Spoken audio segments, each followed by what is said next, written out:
It's 6:52 in the morning. You didn't need the alarm. Your eyes just opened, same as they do every day, pulled awake by some internal clock that's been running on the same schedule for over a decade. You lie there for a moment, staring at the ceiling, running through the familiar math in your head. Good job. Decent salary. Health coverage. All the boxes checked. And yet there's this quiet unease sitting in your chest that you can't quite explain.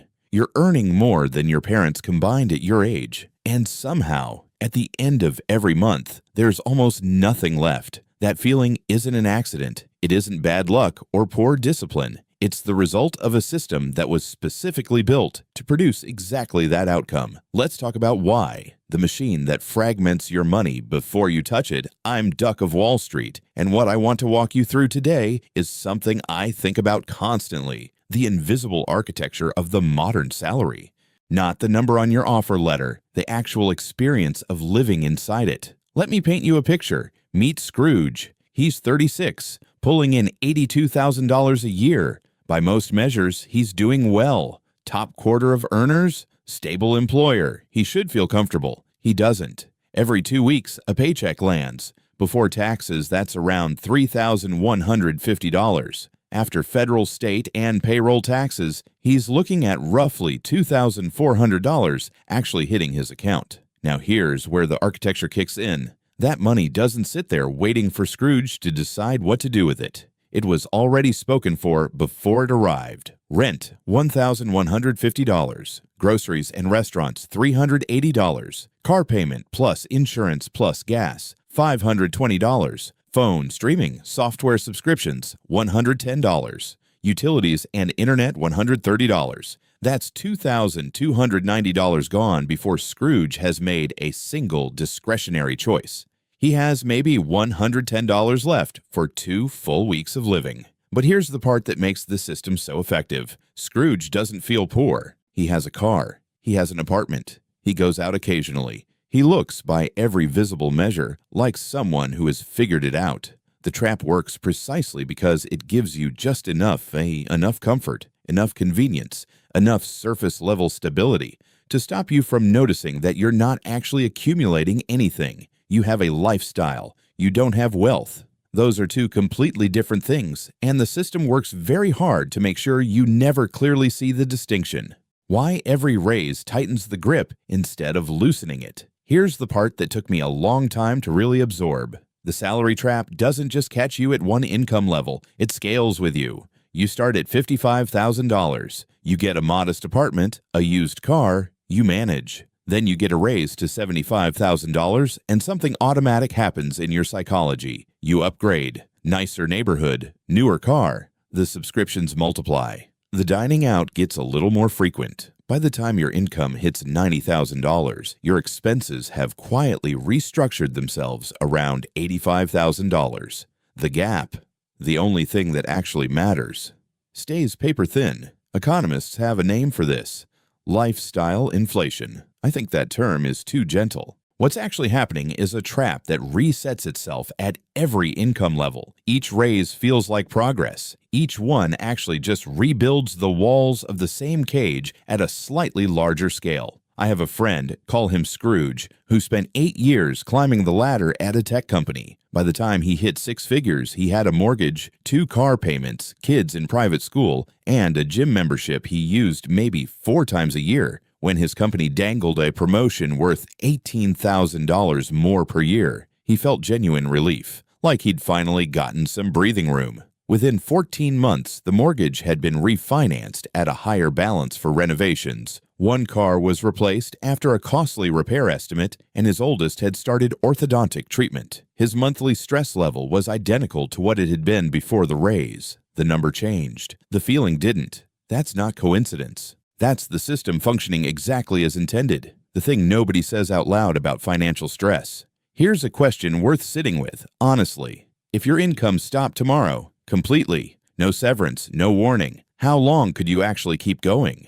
Not cut back, not scramble. Actually maintain some version of your current life. If your answer is under 3 months, you are financially dependent on your employer in a way that is much more serious than most people acknowledge. Research consistently shows that the majority of people earning professional salaries couldn't sustain their lifestyle for more than 30 days without a paycheck. Think about what that actually means. The salary you worked years to reach, the one that was supposed to represent security, has instead constructed a life that requires continuous feeding every month, without interruption, forever. That's not financial security. That's a subscription to a lifestyle you can't actually afford to own. The reason this matters is subtle but important. When you are that dependent on a paycheck, your behavior changes in ways you may not fully notice. You tolerate things you shouldn't. You stay in situations longer than you should. You don't negotiate as hard as you could. You don't take the risk that might actually change your trajectory, because somewhere underneath every decision is this quiet awareness. I cannot afford to lose this income. That awareness is the real cost of the trap, not the money itself, the constraints it places on your choices. What actually breaking free looks like. The shift doesn't start with a different job or a higher salary. It starts with a different question. Most people inside the trap are asking, how do I earn more?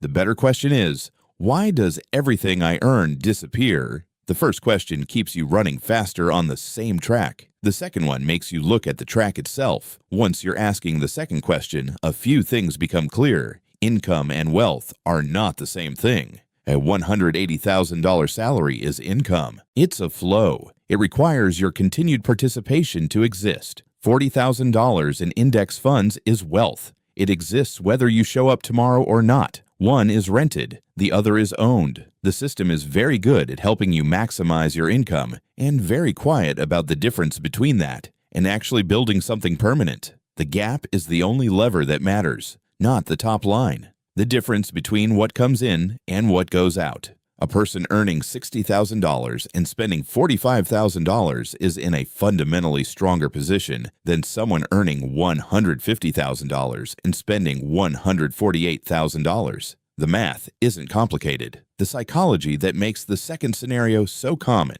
that's where the real work is. Obligations and assets pull in opposite directions. Every time you add a fixed monthly obligation, a payment, a lease, a subscription you don't cancel, you are reducing your future freedom by a small but permanent amount. Every time you redirect money into something that grows without requiring your labor, you are buying back a small piece of your independence. The direction you're moving in matters more than the speed. And the threshold that actually changes things psychologically is not as far away as it might feel. 3 to 6 months of expenses sitting somewhere liquid and untouched does something measurable to how you move through the world. You negotiate differently. You respond to bad situations differently. You make decisions from a different emotional baseline. That buffer isn't just financial. It's the beginning of actual freedom of choice. The exit isn't dramatic. It's just different thinking. Nobody is suggesting you walk into work tomorrow and hand in your resignation.